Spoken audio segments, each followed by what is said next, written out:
la última parte de este tema que venimos viendo, que es acerca de la seguridad de la salvación, ¿sí?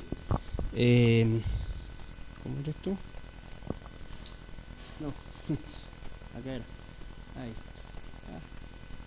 Al revés. Ahí, no. A ver. Parece que se sale, mira. Bueno, dale, pasame a la segunda y de ahí ya después me pasás a la 21, ¿ah? Bien. Entonces, lo que hemos venido viendo a lo largo de... ¿Estoy yo pasando? Bien. Ah, con ese, capaz yo le estaba dando con el otro. Capaz yo le estaba dando con el de arriba abajo. Eso, yo fui el... Bien. Sí, ahí, quería... Bien, vamos a pararnos un ratito ahí, como siempre, ¿sí? Que a lo que nosotros nos importaba era, en definitiva, que cuando nosotros estemos en la presencia de Dios, ¿sí? Tener seguridad de que cuando lleguemos ahí, vamos a pasar al cielo, por decirlo de alguna manera, ¿sí? Y que decíamos, bueno, que la peor situación sería eso, llegar a la presencia de Dios y que Dios nos dijera que... y me acordaba de aquellos que el Señor dijo, ¿no? Que le iban a decir al Señor, Señor, Señor, no hicimos milagros en tu nombre, echamos fuera demonios y bueno, cuántas cosas que le decían. Y el Señor dice, yo no los conozco, yo a ustedes no los conozco, apártense de mí, hacedores de maldad, ¿sí? El Señor habla de unas personas así. Entonces nosotros nos queríamos asegurar, ¿cierto?, de esto, queríamos saber si la salvación... si podemos estar seguros en este momento o en esta vida de que podemos, de que somos salvos, de que vamos a la presencia de Dios y a disfrutar del cielo. Bien, otra vez estoy haciendo mal. Ahí, bueno, ahí lo vamos a adelantar hasta la de hoy. Ahí. Vamos, me pasé. Bueno.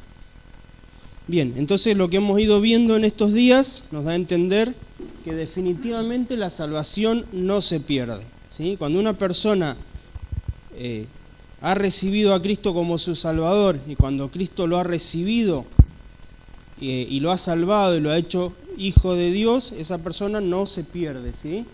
Eso lo hemos visto en estos 4 jueves y tenemos seguridad de eso, ¿sí? Ahora, cuando nosotros estamos seguros de que somos salvos, ¿sí? Lo que vamos a ver hoy es un poco esto que dice acá, ¿no? Definitivamente la salvación no se pierde. ¿Hay algo que podamos perder? Y si ya tengo la salvación, ¿vale la pena luchar por lo demás? ¿Sí?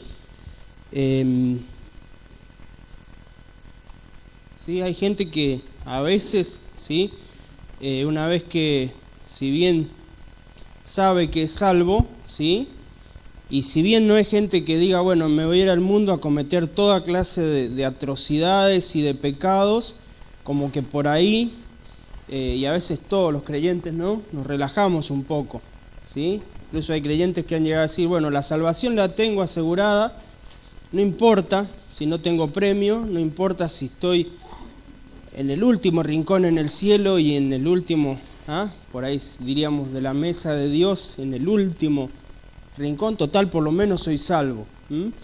Entonces, bueno, lo que yo quería hoy es una de las cosas esa, ¿no? Enfatizar y dejar claro y que el Señor nos muestre el valor de lo que nos perdemos y nos perderemos al negar a Dios su derecho de trabajar, obrar y vivir en nosotros, que somos su propiedad, ¿sí? Esto requiere que cada uno de nosotros ore al Señor y que el Señor nos muestre por el Espíritu, porque a veces son palabras nada más y a veces no lo entendemos.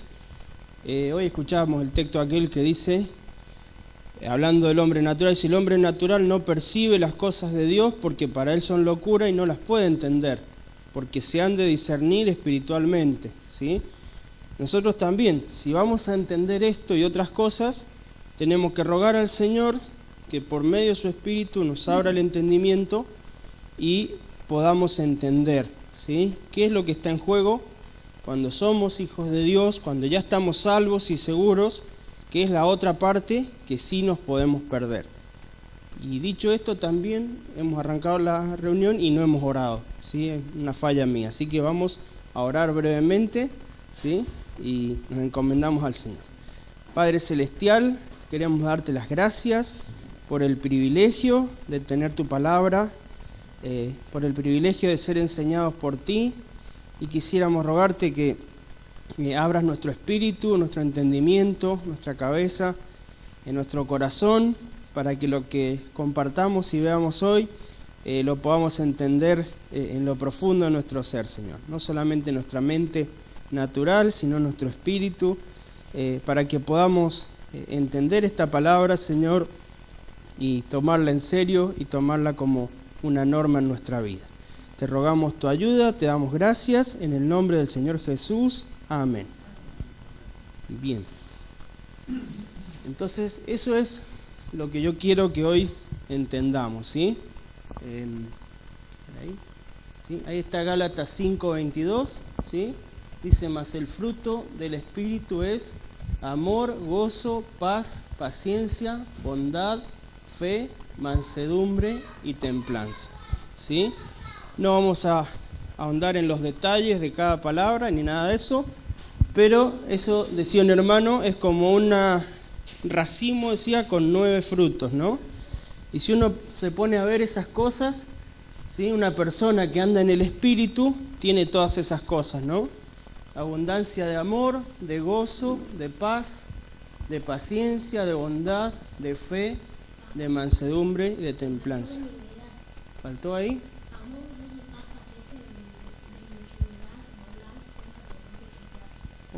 Ajá, se me ha pasado uno ahí. Bueno, no sé qué pasó, bueno, o no salió. Pero bueno, son 9 en realidad. Tienes razón. Pero bueno, lo que yo quiero resaltar es esto, ¿no? Cuando uno anda en el Espíritu, ¿sí? Cuando uno se deja trabajar por el Señor y se deja guiar, ¿sí? Anda de esta forma, ¿no? Ahí podríamos verlo, porque antes de eso viene nombrando las obras o el fruto de la carne, ¿no? Y uno dice, bueno, ¿de qué lado estoy yo? Yo lo que quiero que veamos es esto, ¿no? Ahí Gálatas, capítulo 5.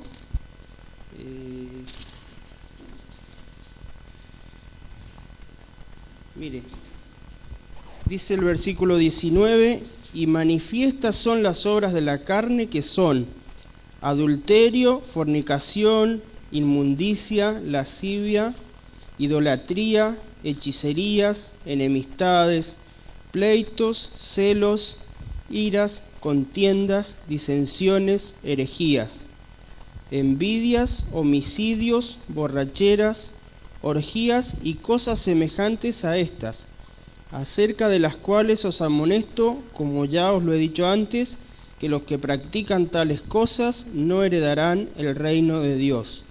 ¿Sí?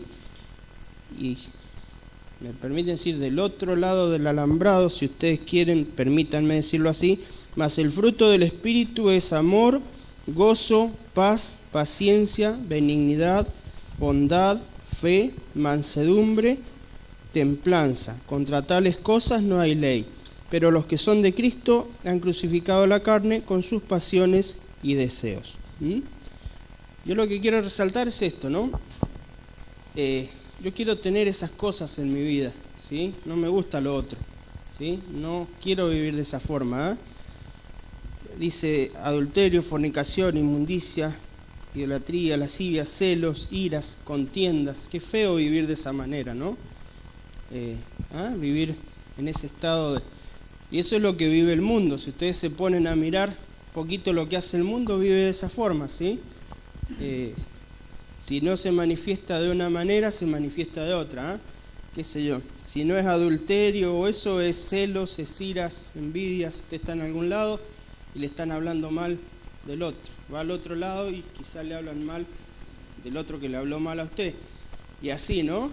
El mundo vive en un estado de salvajismo, pero yo quiero vivir en el Espíritu y tener esto, miren, ¿sí? Bueno, yo puse ahí eso y puse abajo, ¿quién no quisiera tener estos dones en abundancia? Bueno, ahí puse en mi vida o en su vida, ¿no? Y a veces yo pienso y digo así, bueno, qué bueno sería ser, por ejemplo, la persona más amable del mundo, ¿no? Qué bueno sería ser la persona más paciente del mundo. ¿Se imagina cómo cambiaría mi vida si yo lograra eso? ¿Mm? Si fuera la persona más bondadosa, más benigna, llena de amor, de paciencia. ¿Se imagina? Entonces es algo deseable, es algo que nos perdemos, ¿sí? Si nosotros decimos, bueno, yo tengo la salvación y no me importa la vida cristiana, o la descuido, o a veces no lo digo, pero inconscientemente quizás me voy conformando, ¿sí? Pero está bueno redoblar el esfuerzo y decir, bueno, tengo la salvación y tengo el poder de Dios y estas cosas están disponibles, ¿sí? Entonces yo tengo que ir progresando en obtener esas cosas, ¿sí? A su vez uno puede ver su espíritu, a ver en qué situación está, ¿sí? Bien, ahí podríamos decir, bueno, qué cosas nos hacen perder o qué cosas nos podemos perder, ¿no? Pecar deliberadamente, perder el gozo de la salvación. Y ahí mencionaban los hermanos y yo también el caso de David. Él dice, vuélveme el gozo de la salvación. Ahí están los Salmos 33 y 51, ¿no? Bueno, y un hermano ahí hablaba así, cuando uno se aparta del Señor y por el pecado, y hablaba de depresión espiritual, ira, culpa, tristeza, ansiedad, ¿no? Podemos ver ahí el Salmo 33, si ustedes quieren, rápidamente. Ahí había una actitud, ¿no? O dos actitudes de David. Por eso, ese es el...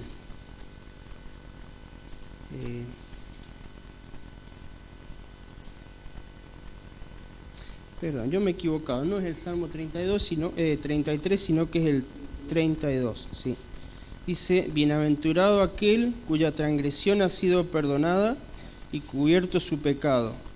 Bienaventurado el hombre a quien Jehová no culpa de iniquidad y en cuyo espíritu no hay engaño.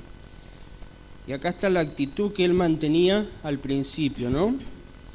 Mientras callé, se envejecieron mis huesos en mi gemir todo el día, porque de día y de noche se agravó sobre mí tu mano. Se volvió mi verdor en sequedades de verano. Y la otra actitud dice, mi pecado te declaré y no encubrí mi iniquidad. Dije, confesaré mis transgresiones a Jehová y tú perdonaste la maldad de mi pecado. Por esto orará a ti todo santo en el tiempo en que puede ser hallado. Ciertamente en la inundación de muchas aguas no llegarán estas a él. ¿Sí? Entonces ahí están las dos actitudes de David. Él dice, mientras callé, se envejecieron mis huesos en mi gemir todo el día. Y era una actitud, se podría decir, de rebeldía, de dureza, donde él decía, sí, he pecado, diría él, pero no lo voy a confesar, no lo voy a hacer público, no lo voy a confesar, ni siquiera a Dios. Y él estaba en esa actitud. En esa actitud no se podía crecer, lógicamente, ¿no?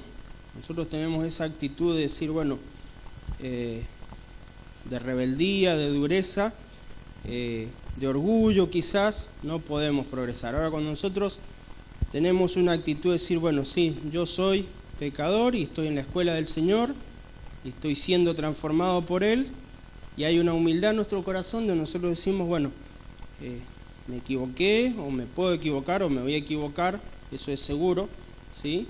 Pero hay una humildad de reconocer el pecado y de confesarlo al Señor y decir, bueno, aceptar que el Señor nos está disciplinando, nos está trabajando, sí, está obrando en nosotros. Esa actitud cambia y nos permite crecer. Una actitud de no conformarse ni a la situación pecaminosa, ni a este mundo, ni a la carne, ni a nada, ¿sí?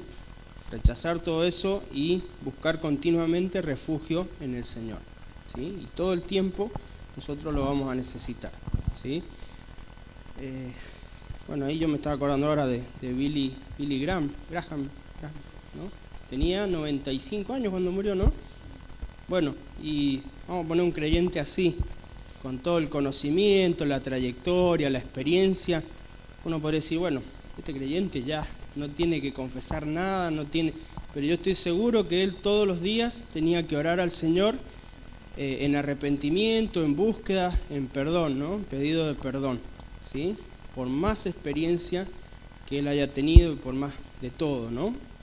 Eso por mencionar a alguien con mucha trayectoria, ¿sí? Nosotros, cada uno, hasta el día que nos vayamos de este mundo, vamos a tener que usar la confesión y el arrepentimiento, ¿sí? Está aprobado por Dios y nadie debería avergonzarse de decir, bueno, yo también he pecado, yo también he confesado y me he arrepentido, ¿sí?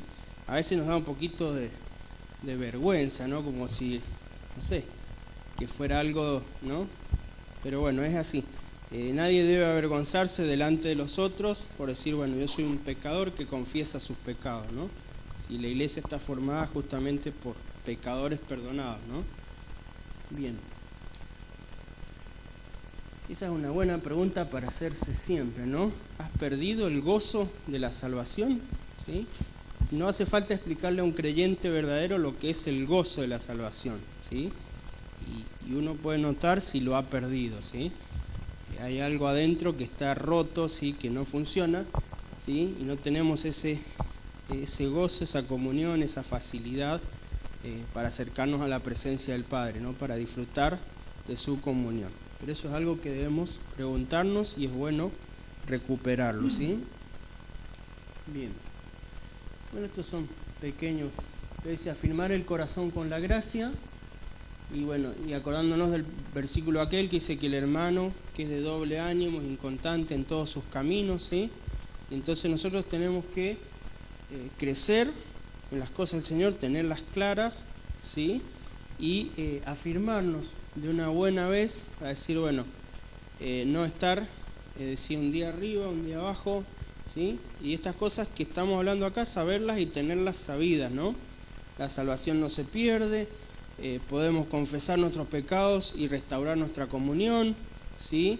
Esto no, de confesar nuestros pecados no es algo que yo lo haga hoy y ya después no necesita hacerlo más, lo voy a tener que hacer todo el tiempo, pero es como, diríamos, vamos en un círculo que va ascendiendo, ¿no?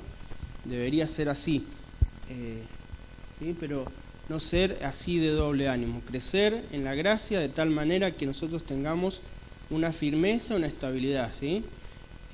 Decir, bueno, hubo un problema, pequé, fallé, pero un creyente maduro dice, bueno, voy al Señor, le pido perdón, me arrepiento, ¿sí? Le pido ayuda para no volver otra vez a lo mismo y sigo adelante, ¿sí? Bien, eso mismo, exhortación a crecer, madurar y afirmarse en la fe. Eso es un objetivo que nosotros tenemos que tener en mente, ¿sí? Bien, esto es lo que yo les había dado en la hojita, ¿sí? Ahí están las 9 preguntas. Bueno, había una introducción ahí, pero la vamos a saltar, así no sé. Ahí la primera está cortada, ¿sí? La voy a buscar acá. ¿Dónde estaba? Acá. Bien. Yo creo que lo han estado viendo ustedes, ¿sí? Son 9 preguntas que nos ayudan, ¿sí? Un poco nos ayudan también a... Bueno, ahí arriba decía, deseas comunión con Cristo, ¿sí? Esas 9 preguntas en principio ayudarían a una persona a saber si realmente ha nacido de nuevo o no, ¿sí? Ya no estamos en el debate si la salvación se pierde o no, definitivamente no. Pero sí puede haber debate en algún corazón de decir, bueno, ¿realmente yo nací de nuevo o todavía no? Bien, estas 9 preguntas pueden llegar a aclarar ese punto, ¿sí? Y un poco también nos ayudan a saber si nosotros estamos viviendo realmente nuestra vida como el Señor quiere o estamos mal. La primera dice, desea comunión con Cristo, ¿sí? Un creyente auténtico de Dios disfruta la comunión con Cristo. Dice, bueno, la religión es una actividad externa y ritual de los ojos, pero el cristianismo es intensamente personal e interno. El que cree en el Señor Jesucristo verdaderamente lo sabe. Pero esa es una buena pregunta, ¿no? Si uno desea tener comunión con el Señor. Si nos hemos enfriado o apartado de tal manera que realmente nos da lo mismo, ¿sí?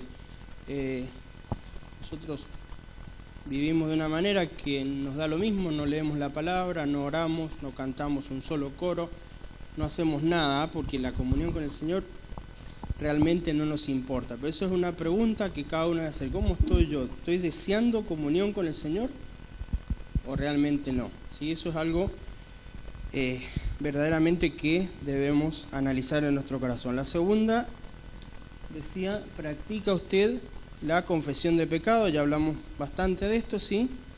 Pero eso también, sí, diariamente nosotros practicamos la confesión de pecado. Si a nosotros nos importa la comunión con el Señor, si realmente estamos buscando, nosotros tenemos esto como una práctica diaria. ¿Sí? Cuando yo supe que cometí un pecado, pido perdón. ¿Sí? Es algo, podríamos decir, automático, ¿no? En el creyente que está en comunión con el Señor. ¿Sí? El que no, realmente no le interesa, o no se da ni cuenta siquiera, ¿sí? Bien, la tercera dice, ¿tiene usted un compromiso con la profundización de la palabra de Dios? ¿Sí? Eso también es lo mismo que decíamos recién, ¿sí? Acerca de la comunión, ¿sí? El hambre que tengamos por la palabra del Señor nos va a medir de alguna manera en qué situación estamos nosotros, ¿sí? Más bien que esto tendría que salir como una manera natural de nuestro corazón, ¿sí? Cuando ya somos del Señor. Pero a veces nos hemos, por decir así, oxidado tanto, ¿no? Que ya no se ve ese brillo y hay que volver a pulir esas partes, ¿sí? Profundizar entonces la palabra de Dios. Vamos a acelerar un poquito. Bueno, tiene compasión por los demás creyentes. Hablaba de esto, sí, decía que a veces cuando una persona está en el mundo, de alguna manera aborrece a los creyentes, ¿sí? Habla mal de los creyentes. Ahora cuando una persona ya pasó de muerte a vida, pasa a identificarse con los creyentes y a tener compasión y trato con ellos, ¿sí? Bien. El 5 es. Usted ve un cambio cada vez mayor en sus deseos, eso lo dice. Como dice Pablo en Romanos 6, el cristiano tiene una nueva forma de vida. El que ha nacido verdaderamente de nuevo comienza a odiar las cosas que una vez amó y ahora ama las cosas que una vez odiaba, ¿sí? Eso es natural, ¿sí? No hace falta explicar mucho más. Nosotros antes éramos del mundo y amábamos las cosas del mundo. Dios puso su espíritu en nuestro corazón, lo transformó y lo dio vuelta, podemos decir, ¿sí? Como dice acá. Lo que antes odiábamos, ahora lo amamos y al revés, ¿sí? ¿Sí? Ahí las 6. Busca una mayor comprensión de la verdad. Dice, cuando somos regenerados o nacidos de nuevo, el Espíritu Santo nos da ojos para ver y entendimiento para entender la verdad. Pregúntate a ti mismo, ¿estoy buscando la verdad para ser hinchado teológicamente con conocimiento o quiero comprender la verdad con el fin de conocer mejor y servir a Cristo? ¿Sí? Está bien eso, ¿Para qué nosotros queremos comprender la verdad? A veces es un motivo egoísta de llenarnos la cabeza, de mostrarle a los otros lo mucho que yo sé, y a veces es un deseo sincero de conocer a nuestro Señor. Bien. La 7 dice, no se entiende muy bien la pregunta, pero se muestra aumentar la conformidad en Cristo. El verdadero creyente sigue creciendo en Cristo. La forma en que sabe que ha estado guardado es que usted está siendo santificado, apartados para el Señor. Todos los cristianos persiguen un comportamiento justo. Al igual, bueno, ahí eso está medio malo el ejemplo, pero dice, al igual que un galgo persigue un conejo, un cristiano persigue la santidad en su vida, ¿sí? Bueno, en definitiva lo que dice es que nosotros tenemos que ir conformándonos cada vez más o pareciéndonos cada vez más a Cristo, ¿no? Ese es el proceso en el que nosotros estamos, ¿sí? Una vez leí algo acerca de un misionero que fue a un lugar, ¿sí? Les hablaba de Cristo y los nativos ahí le decían, pero Cristo ya estuvo acá, ¿sí? Pero Cristo estuvo con nosotros. Y este hombre no entendía que lo que era. Bueno, había habido otro misionero que vivía de tal forma al Señor, ¿sí? Que lo que este otro hombre les predicaba, ellos lo habían visto en aquel otro misionero o aquel otro creyente que había estado antes, ¿sí? Entonces, como hablábamos al principio de la mansedumbre, de la bondad, de la templanza, parece que este primer hermano que los visitó se había asimilado tanto esas cosas, lo vivía de tal manera, que los nativos creyeron que ese era el Señor Jesucristo del que les hablaba el segundo, ¿sí? Bien, eso es más o menos, uno tiene que llegar a ser como Cristo, ese es el objetivo, ¿sí? Por supuesto que tenemos un largo camino por recorrer, pero a eso nos tenemos que ir pareciendo. La octava, ¿sí? La ponemos, está, dice, en conflicto con el mundo, ¿sí? Eso se entiende bien, ¿sí? Uno, al ser creyente, hay cosas del mundo que no puede decir, que no puede hacer, en las que no puede participar. Hay una distancia, ¿no? Entonces usted va a un lugar, ¿sí?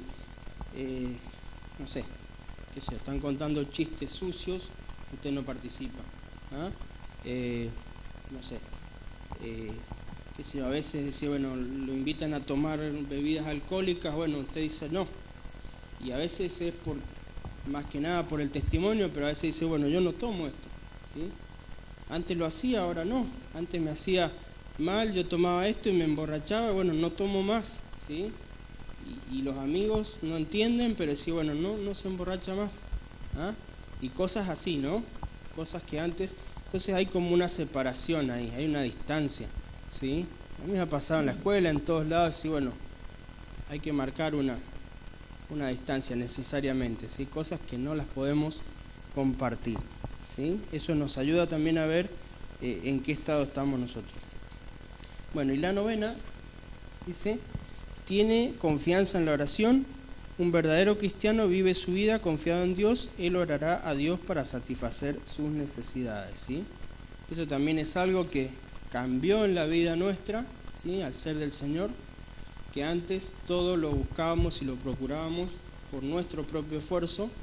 Desde que conocemos al Señor, todas las cosas pasan por ahí, ¿sí? Por su voluntad, ¿sí? A veces vamos a hacer algo y primero hay que orar si es la voluntad del Señor, aunque sea obvio para nuestra mente que es la voluntad del Señor, a ver si lo es o no lo es, ¿sí? A veces necesitamos algo, parece fácil de conseguir, pero nuestra costumbre es orar al Señor en nuestra mente, ¿sí? Bien, eso tenemos que tenerlo en cuenta, ¿sí? A veces hay creyentes que no, o sea, yo antes hablaban unos creyentes ahí, que parece que no entendían esto de que se podía orar en cualquier momento, ¿sí? Uno va por la calle y dice, bueno, no sé, voy a cruzar la calle, Señor, guardame, ¿sí? Estoy buscando las llaves, ¿sí? Una vez contaban un ejemplo, Señor, no encuentro las llaves, las necesito. Cosas simples, ¿no? Señor, dame inteligencia, esto que tengo que hacer y no me sale, ¿sí? O voy a estudiar, Señor, ayúdame para que pueda estudiar, para que pueda entender, aprender y cuando vaya a rendir. Y así es un hábito en la vida ya arraigado, decir, bueno, orar al Señor por todo. Cuando nosotros perdemos la comunión con el Señor, entramos a descuidar eso. Eso es increíble, ¿no? Nosotros entramos a vivir mal, decimos cada vez oramos menos, ¿sí? Bien. No sé cómo estamos con la hora. No sé, ¿ese está bien? Sí. ¿Sí? Por acá hay uno. Bueno, no sé, ¿está bien ese?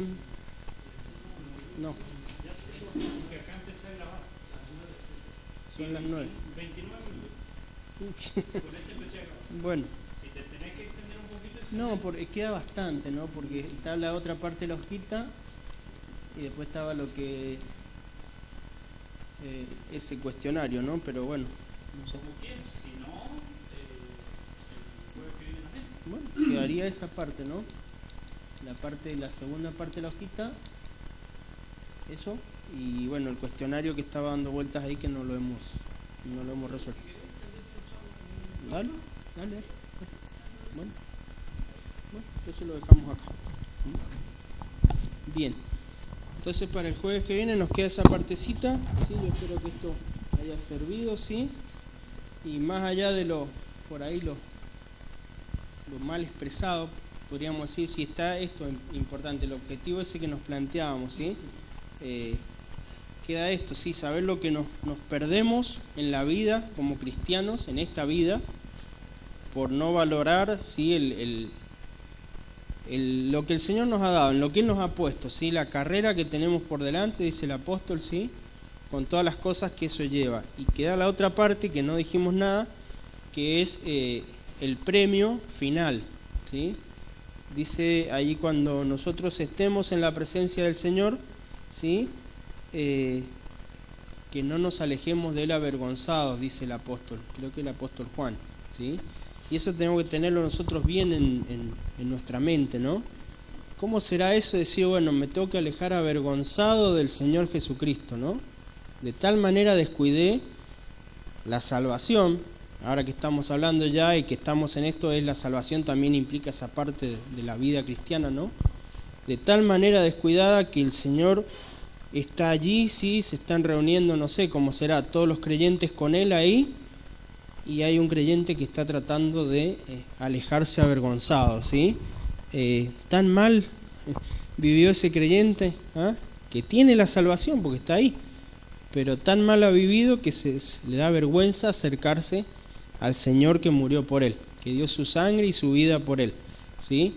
Así que bueno, que nosotros tengamos esto en mente, ¿sí? El día que nosotros estemos en la presencia del Señor, ahí vamos a entender un montón de cosas que ahora no vemos, ¿sí? Ahí vamos a entender todo lo que el sacrificio de Cristo representa, ¿no? Ahora lo vemos, dice, como a través de un velo, como en un espejo, así en la oscuridad, pero allá se va a quitar todo eso, ¿no? Entonces ahí vamos a ver qué tan grande es el sacrificio del Señor, qué tan grande es el pecado nuestro a los ojos de Dios, ¿sí? Que ahora nosotros vemos un poquito así, ¿no? Uy, qué malo, ¿sí? El Señor murió por mí, pero no nos alcanzamos a dar cuenta, ¿no? Pero ahí se va a ver todo. Y en ese momento yo creo que uno va a querer tener toda una vida entregada, consagrada, rendida, para poner a los pies del Señor, ¿sí? Para corresponder a lo que Él ha hecho por nosotros. No proporcionalmente, ¿no? El sacrificio del Señor es enorme y el nuestro, por más que fuera total, siempre va a ser mínimo. Pero ahí vamos a querer nosotros, yo creo, poner a sus pies todo, ¿no? Y bueno, ahí siempre decíamos, ¿no? Que la obra de cada uno es como que dice, va a ser probada por fuego en un crisol, ¿no? Todo lo bueno y todo lo malo.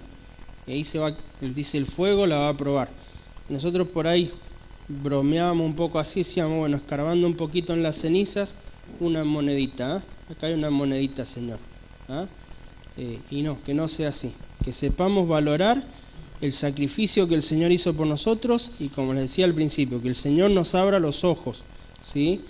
Que nosotros podamos en este tiempo apreciar eso, ¿sí? Verdaderamente yo entiendo que si el Señor no abre nuestros ojos, nuestro espíritu nos pasa por arriba, ¿sí? Tenemos una idea pero muy, muy vaga, ¿sí? Así que oremos en nuestras casas en forma particular, que el Señor nos revele esta hermosa verdad, ¿sí?